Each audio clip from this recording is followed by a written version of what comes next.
de 2020.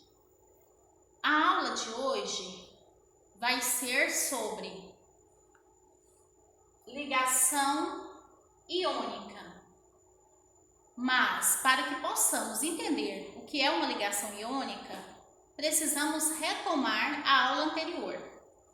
Na aula anterior, eu comentei que na tabela periódica existem os elementos químicos em que seus átomos são instáveis e os elementos químicos em que os átomos são estáveis.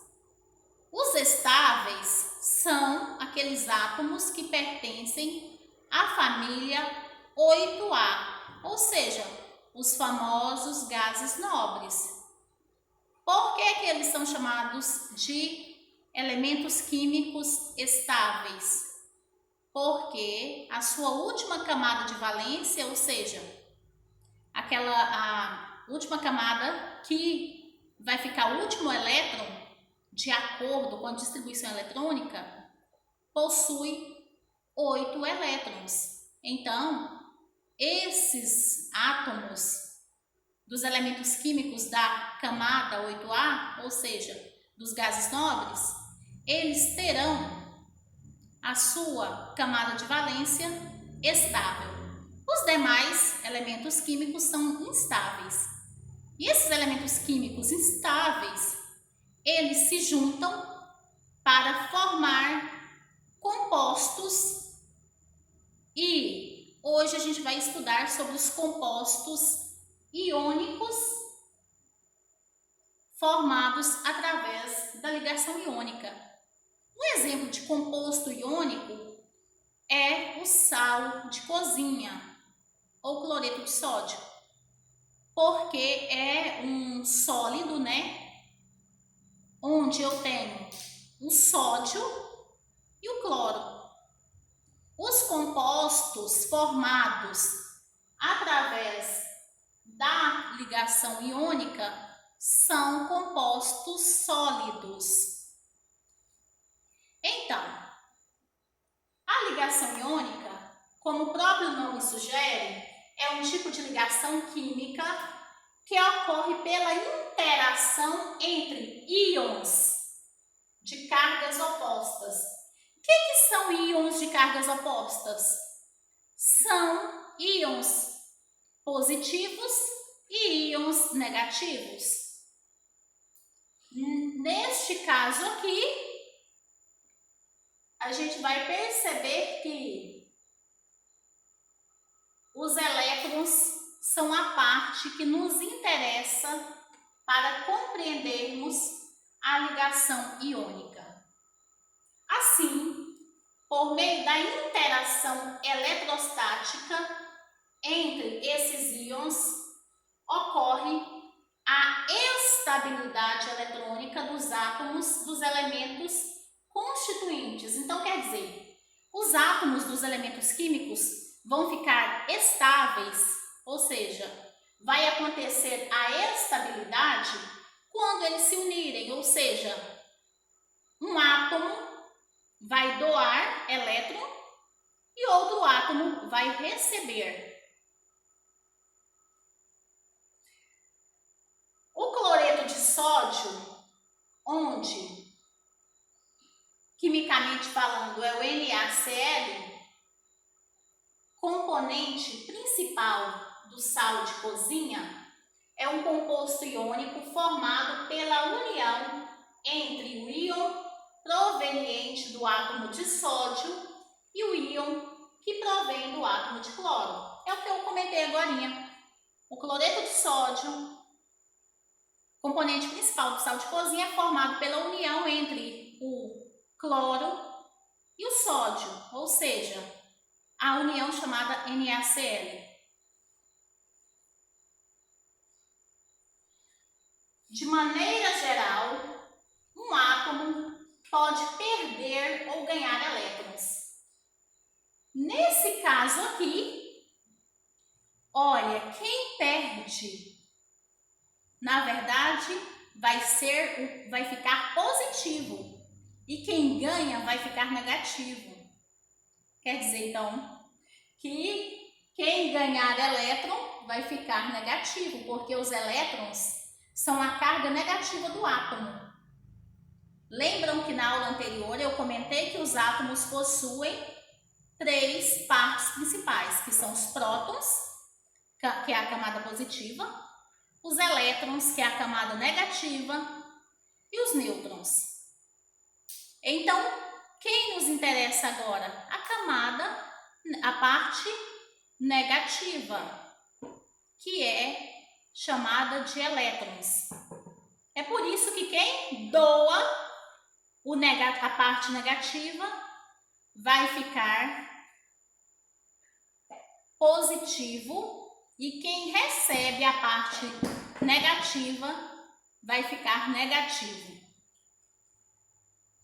Quando isso ocorre, o número de prótons difere do número de elétrons e o átomo se transforma em um íon.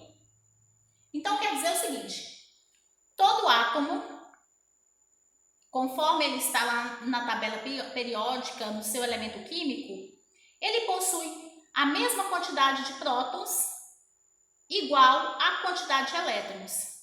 Por exemplo, o sódio, que é o Na, possui 11 elétrons. Se ele possui 11 elétrons, automaticamente eu sei que ele possui 11 prótons. O cloro possui 17 elétrons. Automaticamente eu sei que ele possui 17 prótons. Quer dizer, a mesma quantidade de prótons é igual a de elétrons. Se tem 17 prótons, tem 17 elétrons.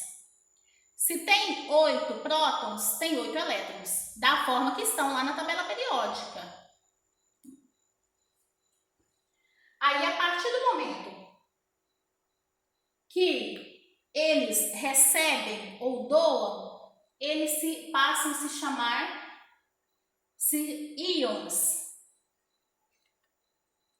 Olha este exemplo aqui. Aqui eu tenho o Na, que é o sódio. Aqui, átomo de sódio. O símbolo do sódio é Na. Lembrando que o sódio tem 11 elétrons. E estes 11 elétrons estão distribuídos nas camadas eletrônicas. Então, veremos.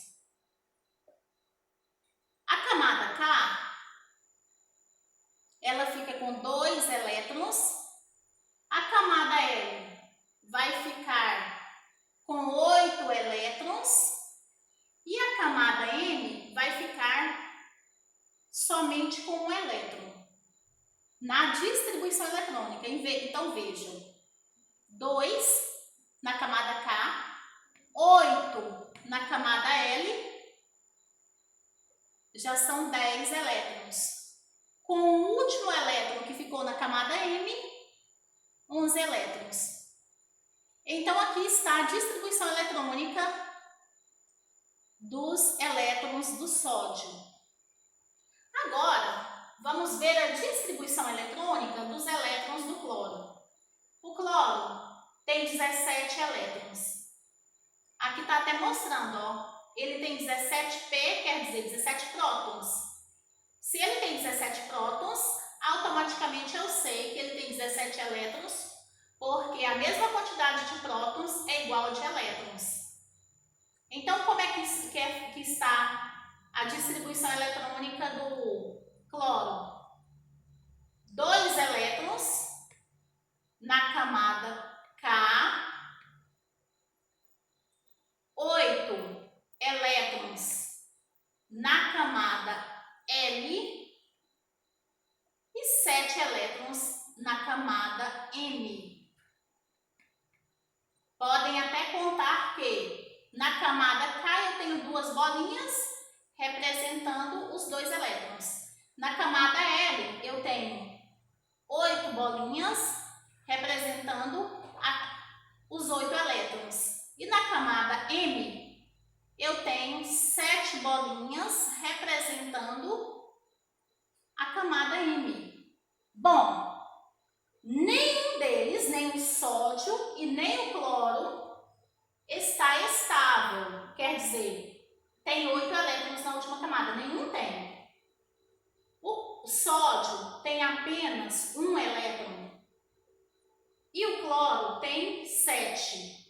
Então veja, alguém vai doar e alguém vai receber. Será que é mais fácil o sódio doar este elétron ou o cloro doar seus 7 para se juntar a este 1 aqui? Bom, a melhor forma é o sódio doar o seu elétron da última camada, para que desta forma ele perca este elétron aqui e ao mesmo tempo esta perda vai fazer com que ele fique positivo. Então, ao perder o elétron, ele vem para cá e o sódio fica positivo, porque sem este elétron aqui, vão ficar 8 elétrons na última camada, que vai ser a camada L. Então, fica 1, 2, 3, 4, 5, 6, 7, 8. Portanto, 8 elétrons. Então, o sódio já ficou estável. Ele está estabilizado. E este 1 que veio para cá, está aqui, vai ficar aqui, vai fazer com que o cloro também fique estável, ou seja, estabilizado. Então, 1 que veio para cá, 2, 3, 4, 5, 6, 7, 8. Está estável conforme os gases nobres, seguindo a regra do octeto. 8 na última camada e 8 na última camada. Então, os dois se juntam e formam o sólido, que é o cloreto de sódio.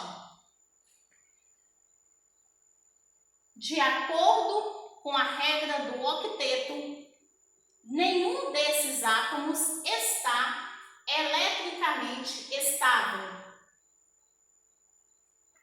Observe que o sódio apresenta na sua camada de valência um elétron, conforme eu disse. E o cloro, 7 elétrons, conforme eu já expliquei. E após a transferência de esse 1 para o cloro, todos estão agora estáveis. Antes, eles estavam instáveis. Olha, a transferência do elétron do sódio para o cloro.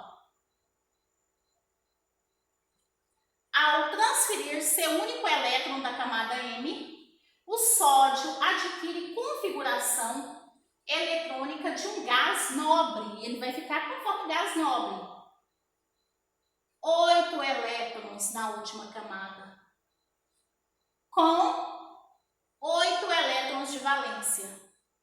Já o cloro, que apresenta 7 elétrons na camada M, ao receber o elétron do sódio, o cloro, ao receber o elétron do sódio, também vai ficar com 8 elétrons na sua última camada. Portanto, os dois estão estáveis.